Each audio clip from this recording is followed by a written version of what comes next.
Hey guys, I miss you all so much. I also miss you guys. The worst part about quarantine is not being able to see you all.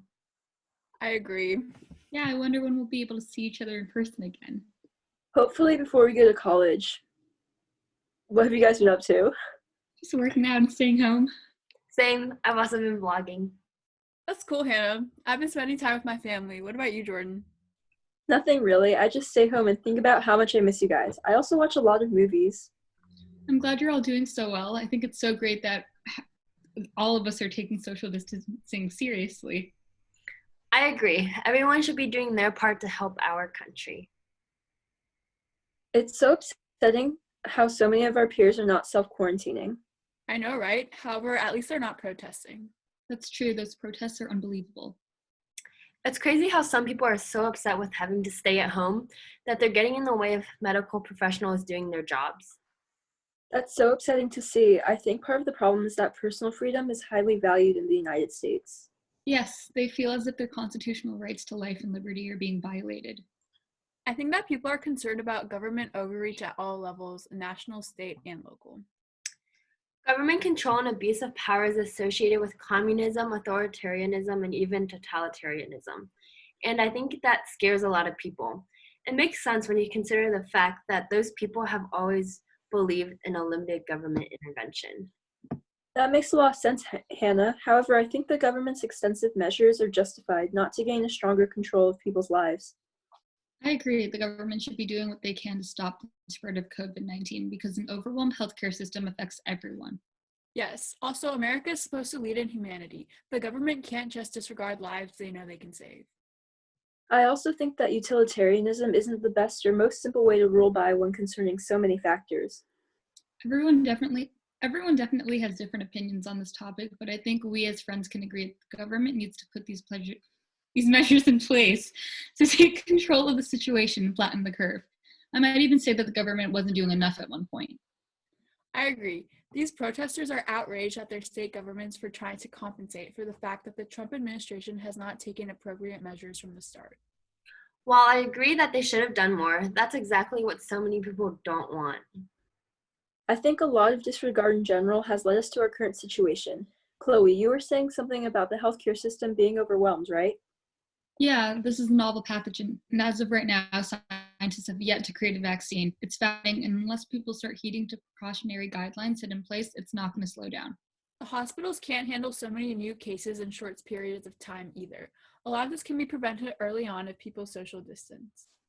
By placing these orders, the government essentially isolates the virus to eliminate the chances of everyone getting sick at once. I watched Coronavirus Explained on Netflix last week, and it explained this. Even in the 1918 pandemic, certain areas managed to flatten the death rate curve by doing that. People will pass away from the virus over a longer period of time, but fewer people died compared to areas where the curve spiked. A majority of hospitals around the country aren't properly equipped or staffed enough to handle a surplus of cases either. Yes, especially in densely populated areas like major cities, the number of cases popping up are too much for them to handle. Take New York City, for example. It was basically the new epicenter for the disease a few weeks ago. Yeah, that city was taking the hardest hit. They were converting unused floors of hospitals into areas to treat the patients. They were running out of hospital beds and ventilators in certain areas, and they were even running out of room in their morgues. Dr. Arabia Millette from Brooklyn, New York, described it as a medical war zone at one point. That's horrible. The article quoting her also mentioned that hospitals are now using refrigerated trucks to store deceased bodies. I also read that workers are being forced to reuse single-use protective equipment in order to conserve personal protective equipment. Was that the article from Stat by Megan Thielking? It also said that nurses and doctors have been forced to use their own resources and money to find and produce necessary gear to reduce their risk of infection. Wow, the situation has really become a burden for people working in the medical field. Doctors are working overtime hours without pay because there isn't enough money in the system to pay them for these hours. They're getting stressed and being overworked.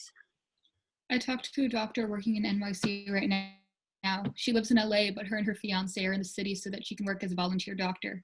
She doesn't even usually do hands-on medical work anymore, and she seems really stressed and busy. Wow, working so much and without pay, so many people don't have the decency to respect that. All of those medical workers on the front lines are amazing, but like you said, these densely populated cities are getting hit the hardest. While social isolation is crucial no matter what, it's still easy to see why it's mostly people in spread out communities and towns who are upset with this. That's true. While the virus is having an effect everywhere, many areas hospitals are handling it well. My aunt and uncle are nurses in a hospital a few hours south from here, and they've implied that their supplies are fine. While many patients are getting infected with the virus, they're still not overwhelmed over there. Exactly. I'm not trying to say that these other areas aren't affected. I'm just saying that people are upset about lockdowns when they've yet to see major effects of the virus where they are.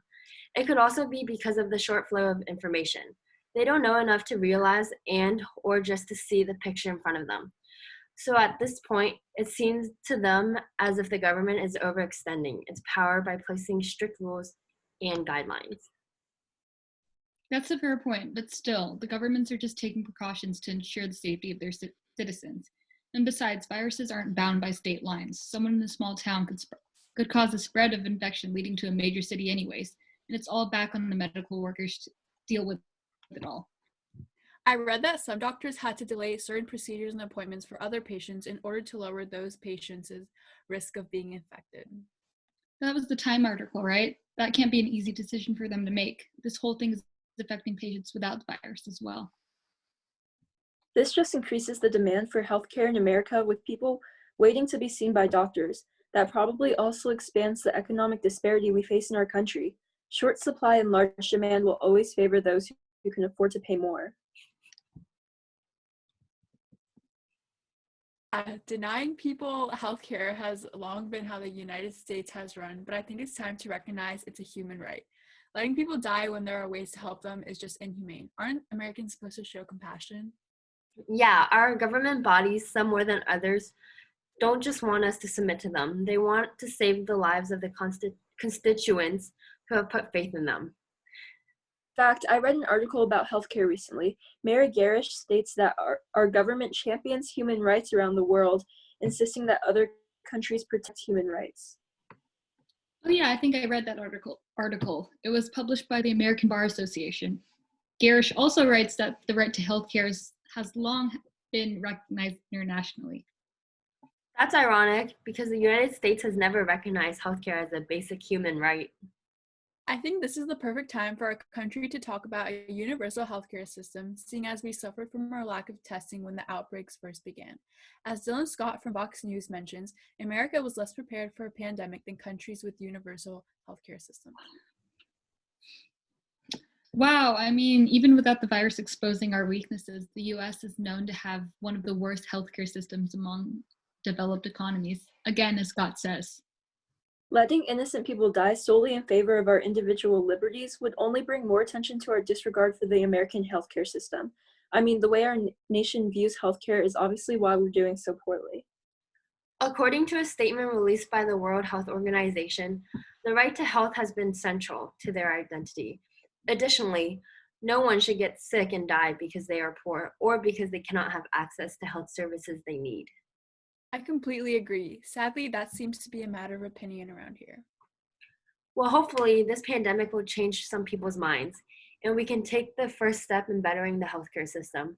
I really feel bad for these medical professionals. They're extremely stressed right now. Like we talked about earlier, they're having to decide who to give treatment to. Even our governments are having to choose how many lives are worth saving. That's why this entire situation is causing so many moral debates. In a hospital setting, making decisions based on what will have the most benefit may be an ethical way to govern. However, letting a minority suffer so that the majority may benefit, as Daniel Burke from CNN puts it, is not quite as simple when it comes to an entire population. Yeah, these are matters of life and death. We shouldn't just give in to the pressure of protesters because not all of them are governed by utilitarian guidelines. That same CNN article also talks about libertarians who believe in freedom of choice. This is an important American ideal, and we can all agree that freedom has always been important. But in this case, the choices that these protesters are fighting for actively put others at risk. I mean, what about freedom to life? These moral theories are the same ones that are driving the decision-making process in the medical profession right now. Not acting in their best interests will only make their ethical decisions harder. What are other moral theories besides utilitarianism? Well, as explained by Nick Romeo from Vox News, there's egalitarianism, which seeks to treat patients equally, and there's prioritarianism, which treats the sickest people first. Wow, there are a lot of morals that are probably clashing. We should do what we can to make these decisions far and few. I think we make a pretty strong argument, but I can definitely see how there is a concern over those suffering from the lockdown. I read that more than 22 million Americans have lost their jobs in an article published by The Guardian. I still think that it is in the nation's better interest to issue mass shutdowns because this will help shorten the amount of time that people will have to be out of work. I definitely agree. We can't just open up in full force so suddenly. It'd be chaos. If herd immunity is what we're aiming for, we should slowly reintegrate little by little to avoid a huge spike at some point in time. Yeah, that's what flattening the curve is all about. Plus, some states are entering phase 1 of reopening. More people will be back to work. If most states are taking similar actions, some negative economic effects could be prevented, as long as people are still taking general precautions. Yeah, and we can only hope that the government is going to figure out a way to deal with the massive unemployment or start opening back up safely. You guys are right, and I agree, but I can't help but think what the country will look like after all this passes. People are saying that this is going to be the next Great Depression. Well, the sooner we can slow the spread of the virus, the less likely we are to suffer irreversible consequences. It's important to keep in mind that this will all eventually end. We just don't know when. In the meantime, everyone should take necessary precautions like we've been told to do a million times. Do you guys think that this is the government's way of achieving a strong, long-lasting control of its constituents? I've seen a lot of people that are concerned with the potential effect on our lives after this phase. The virus isn't a conspiracy. I think it's real. In my opinion, there will always be some governments, regardless of level, that try to do more than the law allows. In this case, what the law allows isn't so clear because this is all so new. However, seeing as people are so concerned already, I think it's safe to say that if the government is obviously abusing their power even after all of this passes, the people won't stand for it. Yeah, power in the people. I'd say this is a good time to evaluate the government's reactions, not how much power they have. A government should be proactive in a situation like this. Something to note is that a lot of what will be the aftermath of this virus can actually be traced back to the national government's initial response or lack thereof. I think that the government's slow response can be partially attributed to the fact that they knew not all Americans would be happy about having their freedoms taken away. Also, according to an article published by the New Yorker, the Trump administration doesn't have a national bioethics commission. So that could also be why they haven't done the best job of slowing the virus down. This all traces back to the ethics and values we talked about. Although it may sound reasonable to act in favor of the most people, trying to avoid likely consequences could simply end in one party being harmed rather than maximizing the amount of people we can save. And again, freedom is a huge factor that complicates things, despite being of importance. The worst thing to do right now is to disregard social distancing recommendations because no matter what your opinion is,